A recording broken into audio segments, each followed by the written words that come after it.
This week was particularly difficult for me as I prepared to take responsibility for this morning's message. I don't know whether it was occasioned by internal distractions or whether it was occasioned by the external distractions of what's happening in our world. But what began for me as a pretty clear idea of what it is I wanted to say. I wanted to somehow address the issue of looking but not seeing, based on all of the themes in Scripture about seeing and blindness and darkness. Became almost overwhelming in terms of what one could do with those themes, what one could say about those themes, how one could identify with those themes. And I realized that one of the reasons that I began to think in terms of addressing that particular issue were the events of January 6th at the United States Capitol, when the riotous insurrectionists broke through the Capitol barriers and into the Capitol itself and threatened lives and indeed cost lives, did damage, and made a significant effort to undermine the democratic process of our nation. Picking that day when the Congress, by its congressional mandate, was codifying the presidency of the newly elected president. And I began to realize that as I watched, as I looked, as it were, at what was happening, I found myself beginning to see the individual participants on all sides. And I began to realize how easy it would be for me to just look at that experience, look at that event, look at those participating in it, and not see them as precious persons of invaluable worth who are children of God.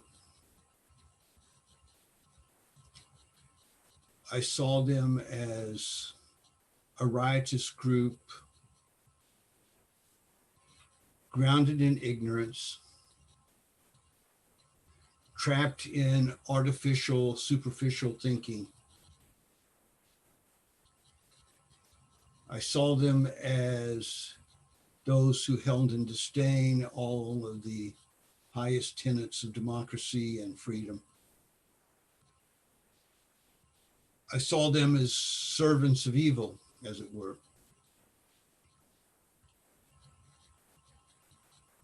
Thinking that power could overcome right. Thinking that intimidation could overcome democratic action.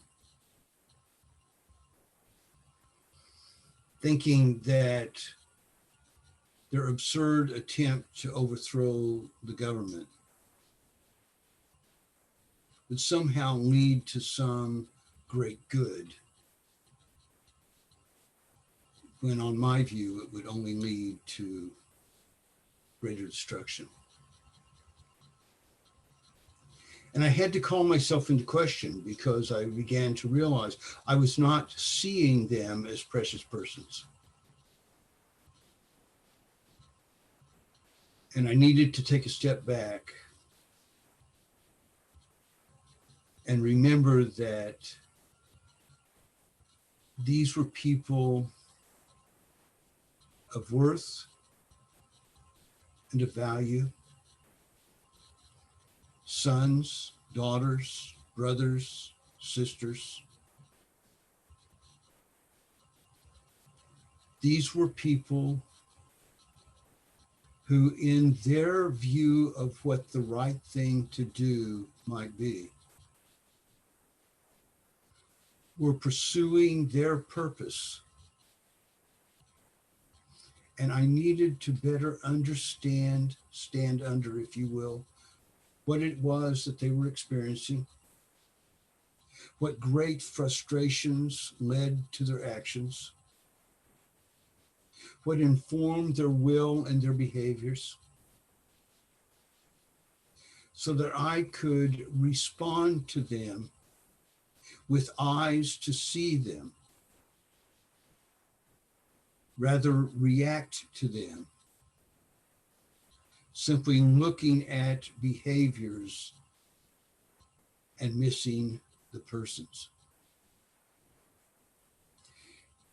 You know, my father was a teacher and he was a mathematician, and so often he was referring to mathematics as a way to teach a lesson to me. I remember one time I was doing something and I was being frustrated with it, and I said to him, you know, Dad, I'm just wasting my time. And he said, well, you know, Lance, you can't waste time. Time is just a mathematical formulation by which we measure life. So if you really want to get to the essence of it, you ask yourself not how much time I've wasted, how much life I've misused. And that has stuck with me.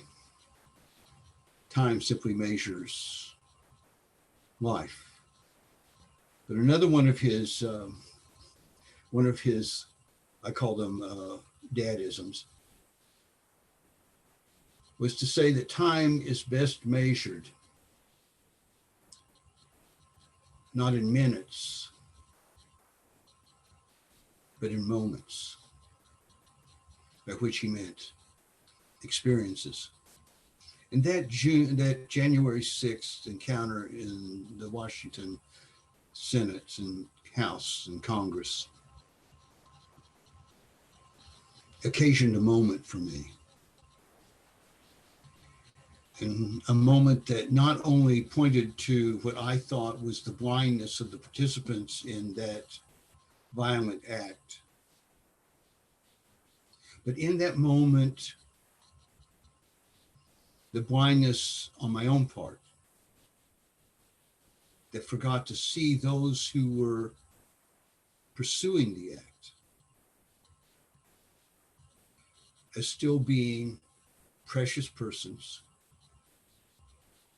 and children of God. So I was looking, but was not seeing.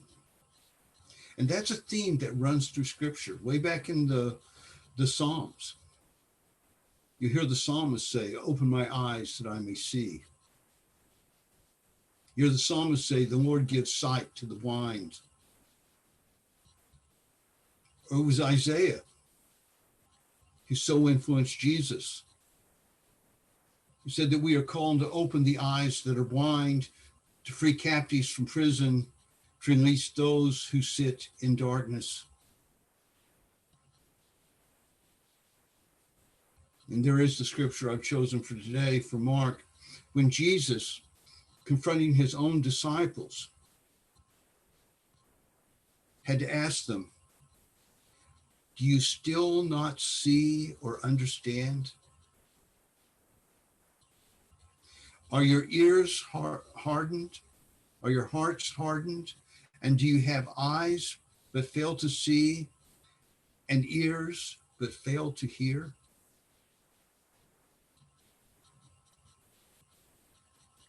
And that's a message that I found myself asking myself. Lance, do you still not see or understand? Is your heart hardened? Do you have eyes but fail to see and ears but fail to understand?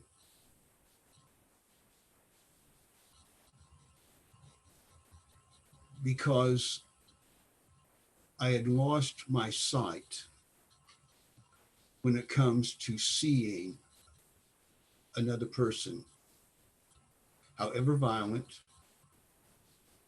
how driven by what I would call ignorance, however inappropriate in his or her behavior, how deadly, however deadly in the results, is still a person. And then I remembered, am I willing to understand? Am I willing to listen? Am I willing to enter into dialogue as opposed to debate? Am I willing to be welcoming rather than rejecting? Am I willing to be compassionate rather than judgmental?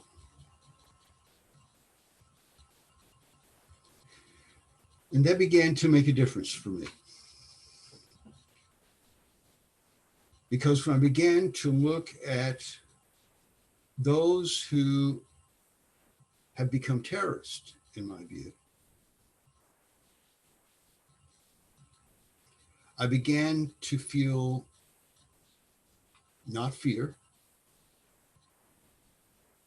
not hate, not condemnation, so much as I began to feel compassion. And to remember how many people have eyes to see but do not see, have ears to hear but do not understand, all based on how they are looking at things.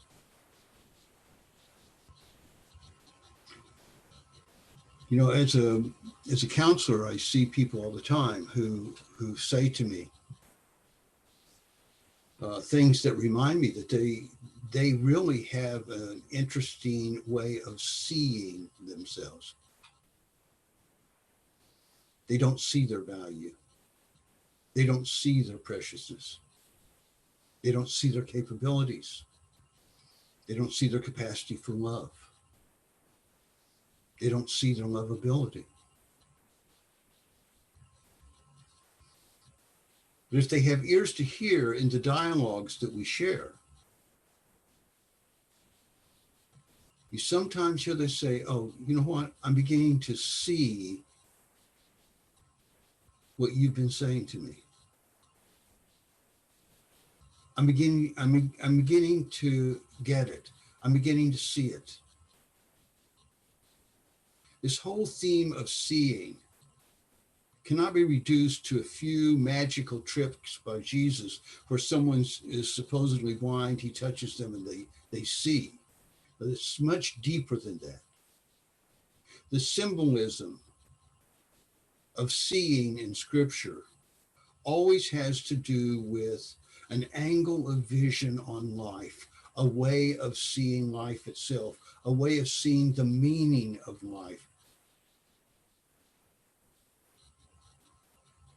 And so you've had those experiences, I'm sure, where you're talking to someone and say, oh, you know, now I see what you're talking about.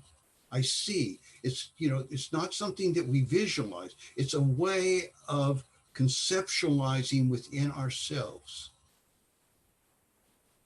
what life is meant to be, how life is meant to be experienced, how life is meant to be offered to one another by one another as a gift that enhances life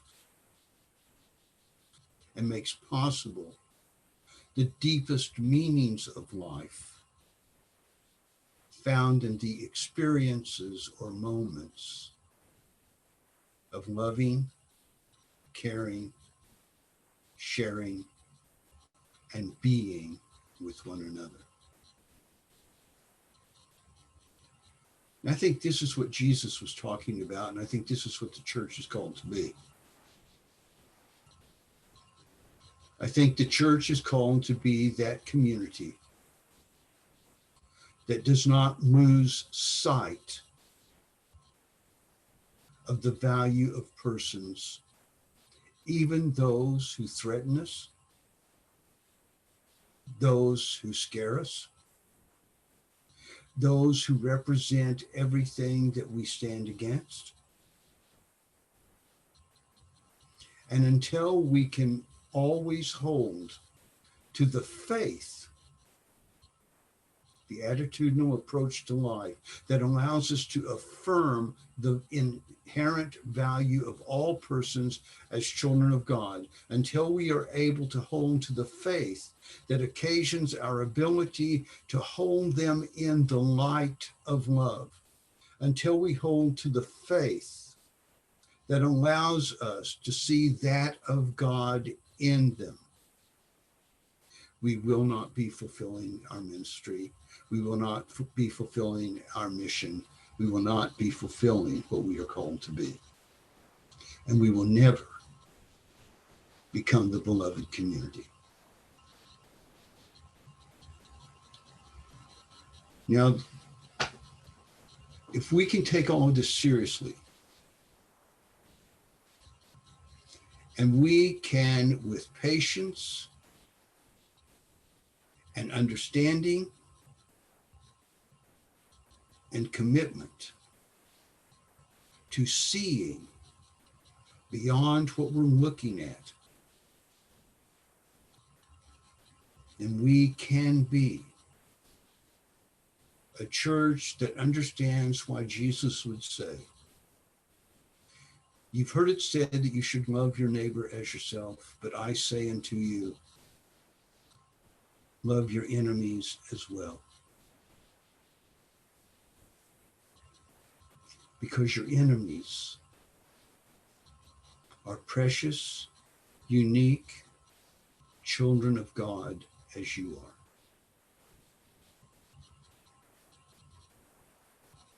So let us commit ourselves to not simply looking at the other. Let us commit ourselves to seeing the other, so that argument becomes dialogue, so that exclusion becomes inclusion, so that judgment gives way to understanding, so that rejection gives way to caring, so that fear gives way to love.